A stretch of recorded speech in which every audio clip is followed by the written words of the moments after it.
Okay, you've got 30 minutes. You want to impress somebody very special with a dessert that is truly at the next level. This right here is exactly what you're going to make, and once you make it one time, this will be the dessert that everybody requests from you. This is a chocolate lava cake, and this is such a great one because you can truly make it in 30 minutes or less. Let's get started. Okay, so you can absolutely melt your chocolate, sugar, and all that in a microwave. I think the best way to do it though is with a double boiler, and you can use the actual double boiler that goes with this pot. For me, I just like to stick a bowl on top of it. It's gonna be a lot easier to mix. You'll see why. We'll start out with 6 ounces of butter. 6 tablespoons of butter. And while that goes straight in there, and you can see here, I'll tilt this down. That's another thing I love about a bowl. It's just slowly melting in there. That's the great thing about a double boiler, is it's gonna be so much more even. You try to put chocolate directly on the stove top. Now, I like a good bittersweet chocolate, a good dark chocolate, something 60, 70%. There's some 73% that's pretty good. This is probably Whitney's favorite of the ones I've made, so this is the chocolate I use. It is the Ghirardelli 60%. And just crunch this, at least break it into the squares, drop it in there. This part is more forgiving than you would think initially, and it'll give us some time to set up the next little area as well. And now I just stir this around. We're just gonna go till this chocolate is completely melted. You can see the little lumps here still melting, so we're gonna go till it's all melted and combined. First of all, a huge thank you to Wild Grain for sponsoring today's video. I genuinely love fresh bread and artisanal pastry. But when you're cooking for a big family, the time and effort that's required to make multiple styles from scratch can be pretty prohibitive. And unfortunately, most grocery store options just don't deliver on quality, and that's where Wild Grain really stands out. Wild Grain is the first bake from frozen subscription box for sourdough breads, artisanal pastries, and fresh pasta, all made by small bakers across the country. Everything goes straight from the freezer to the oven, and it's ready in 25 minutes or less, which is a really big win, especially on those busy days. Another really big deal for me is how they actually make their bread. Wild Grain uses a slow fermentation process that takes over 20 hours. Most grocery store breads are made really quickly in about 20 minutes. And on top of that, Wild Grain has no preservatives, no shortcuts, just real ingredients that you can actually pronounce, which honestly makes it a lot easier on my stomach. The quality is exactly what you'd expect from a great bakery, and this will completely replace your bread, pastry, and even pasta that you're going to buy at the store. It's a true upgrade, and my kids love it too, which is always the real test. You can fully customize your box, and Wild Grain also offers gluten-free, vegan, and their new protein boxes with seasonal items rotating in all of the time. If you want to check out Wild Grain, be sure to click the link in my description and use my code to get $30 off your first box, plus free croissants for life. If you're anything like me, you need to check out Wild Grain. Click the link down in my description below, scan the QR code here on the screen, and use my code BATES to get $30 off your first box, plus free croissants for life. That's $30 off your first box, and you're going to get free croissants for the life of your subscription. The other reason I use a bowl here is because it's going to let us be even faster. Remember, we're trying to make this in 30 minutes. We're on a time crunch. This right here will let us go a lot faster than having to drain all of this chocolate and butter out of a double boiler into a mixing bowl just to mix everything. I'm getting pretty much there. Show you the consistency of this. I'm trying to keep it tilted down. There's 2 little pieces left right there, you can see. And the rest of this is just silky smooth chocolate and butter. Chocolate. So when it is completely smooth, and you can see by rubbing across here, there's no lumps of that unmelted chocolate. We're going to go ahead and we can turn this heat off. That water's still warm for just a little bit, and we're going to mix in our sugar. And we're going to go in with 1/3 cup of sugar. This is a dessert, so it's going to be sweeter. And I like to go with a pinch of salt. I am using salted butter, so I don't have to use as much salt. If you were using an unsalted butter, I don't have to worry about my towel now either because the heat is off. If I was using an unsalted butter, I would want to use a little more salt. But typically the correct way for bacon is unsalted butter, but I'm one of those unprofessional people that just uses salted butter and everything because it keeps it from getting mixed up in the fridge. So I'm going to mix that. This is still going to be just a little bit grainy. I'm not going to get the sugar completely mixed in.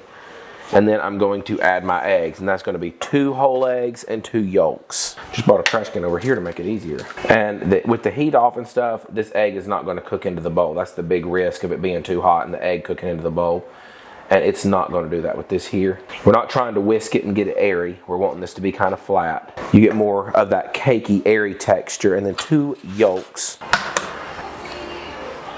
Now I can just take this completely off the heat, and I'm going to sift this flour in. So I will just continue stirring. Like a wet brownie batter consistency is kind of what's happening here. And that's a really simple mixture. And there we go for our lava cake batter. I'm going to throw a little shot of vanilla in here. And there is one thing that I should have done before this that I normally do, and I was in a hurry and forgot. But we've got to prep these ramekins. Now, these always go better if you have just a few minutes to freeze them after this step. It doesn't have to happen. If you do have problems with them sticking though, try freezing them and you'll find out that it works better for you. So I've got some cocoa powder here, and I have some very soft butter here. This is the most important step in this, is making sure that this right here is done. So I'm going to take this butter and I'm just going to get a good set of this soft butter right here, and I'm going to coat the inside of this ramekin, whatever ramekin I'm using. And this is messy, but I'll show you the inside of this, how coated it needs to be. You want nothing that's not coated in butter in here, because this is how this is going to release. If you don't get a good coating of butter in here, when it comes time to release your lava cake, it will not come out of the shell. It will pop in there, and you will be a very sad customer, and you will not get to impress whoever you're trying to impress with this. And you will probably want to blame this channel, but you'll have to look back and remember that you didn't do what I told you to do. Here's what the insides look like. Completely coated. So, all 4 of these are buttered. This is the next most important part. Take a big spoonful of cocoa powder and dump it in the first one, and I'm going to roll this around. And I'm going to completely coat the inside of this. If there's any white showing, I didn't get enough butter. This is going to tell me if I'm missing something. Then I'm going to shake it out in here, and this is what the inside should look like now. Completely coated in cocoa powder. That is the other part of the release. If those 2 steps aren't done properly, you are going to be eating this out of the bowl, because it is not about to come out of here. Throw these bad boys in the freezer, which I'll do real quick for you, and then we'll fill them up. Okay, so we have our frozen bowls, and then we're going to fill them up here. Going about 3/4 full here. Now, we really aren't super worried about how beautiful the top of these are, because again, they're going to get flipped upside down. That's where it's going to matter what they look like. Just to make these easier to get out, I'm going to throw them on a baking sheet.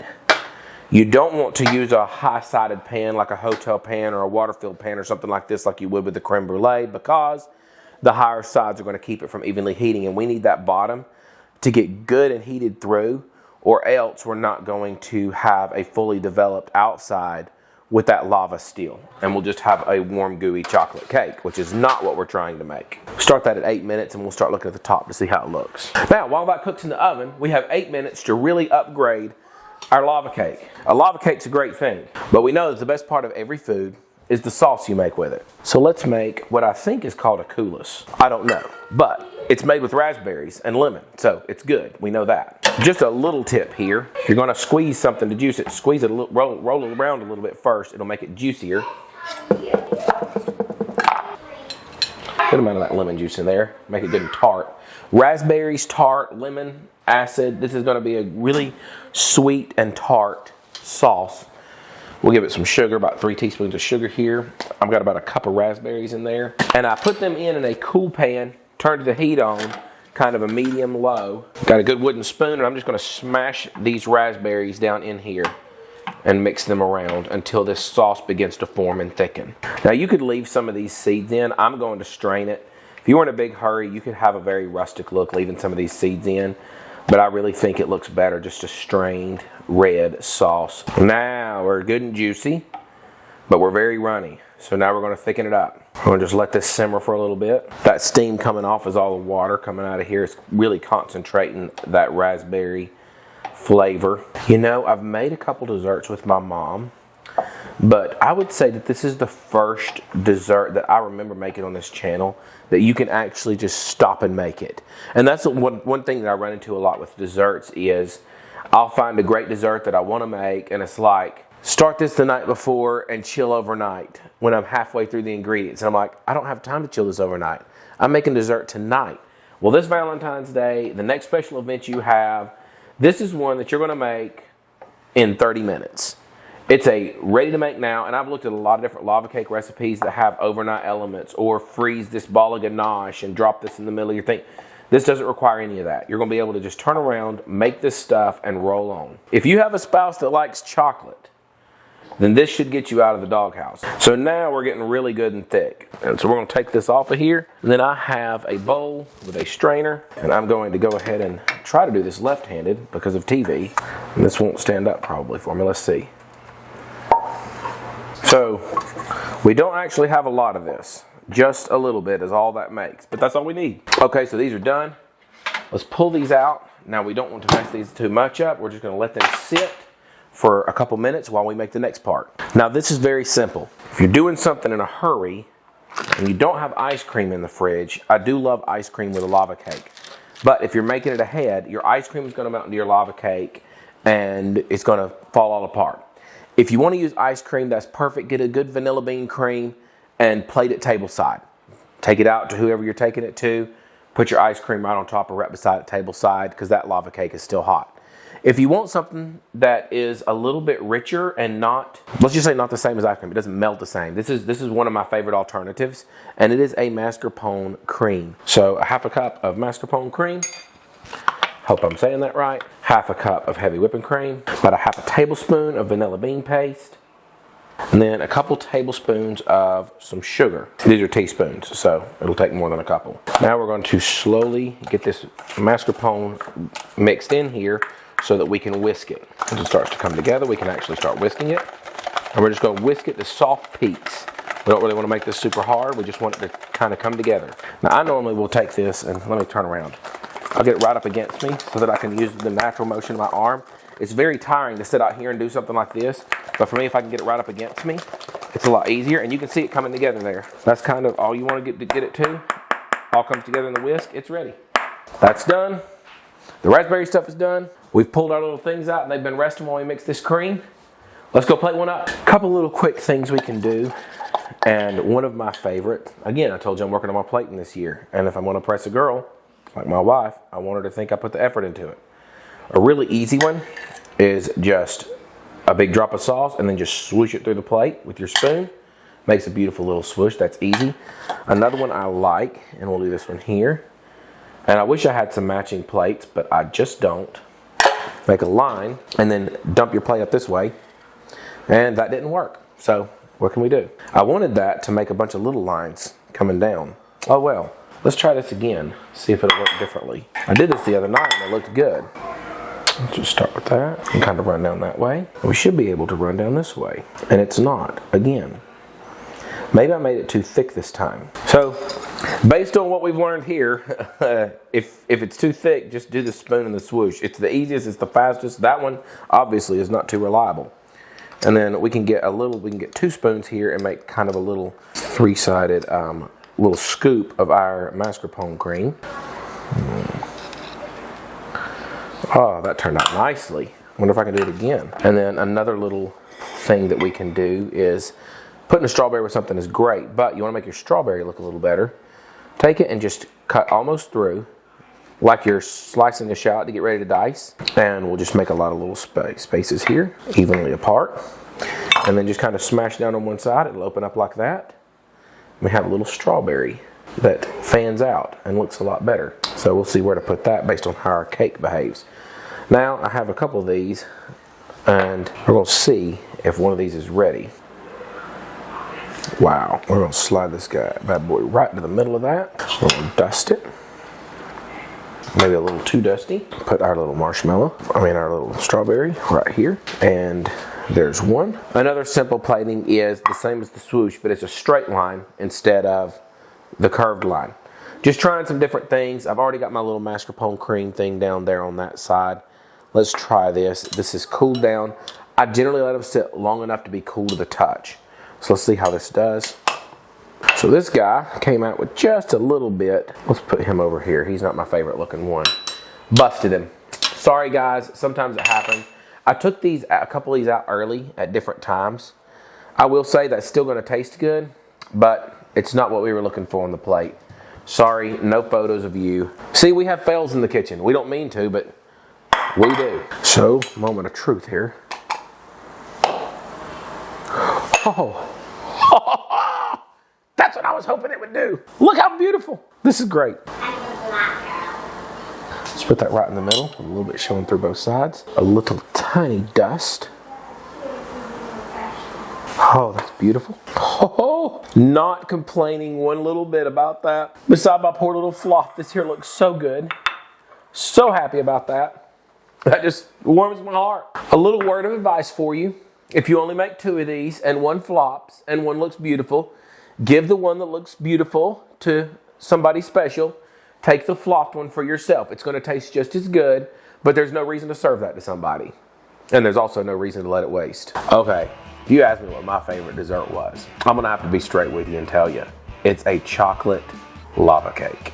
And this one right here is my favorite one to make. One bite of this and people are going to beg you for it. It is a rich chocolatey outside. There is a warm, gooey, lava-filled center.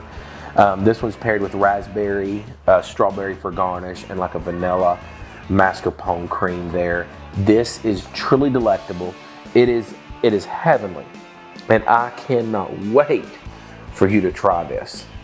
Let's watch this. Look at that. Warm, gooey lava on the inside, chocolate cake on the outside. Let's just cut off a piece of that. Got this mascarpone cream here. Little flake of this strawberry. I could truly eat my body weight in chocolate lava cake. Hands down, my favorite dessert for obvious reasons. You people are in for a treat today. Wow. Wow. I can't believe this. Lava cake, chocolate lava cake. Let me pull one that I hadn't ate off of here. Rich, chocolatey outside, lava-filled center, just warm, gooey chocolate oozing out. Raspberry, strawberry. You're going to thank me later. And you are going to make this a lot. A lot. Why is it so good?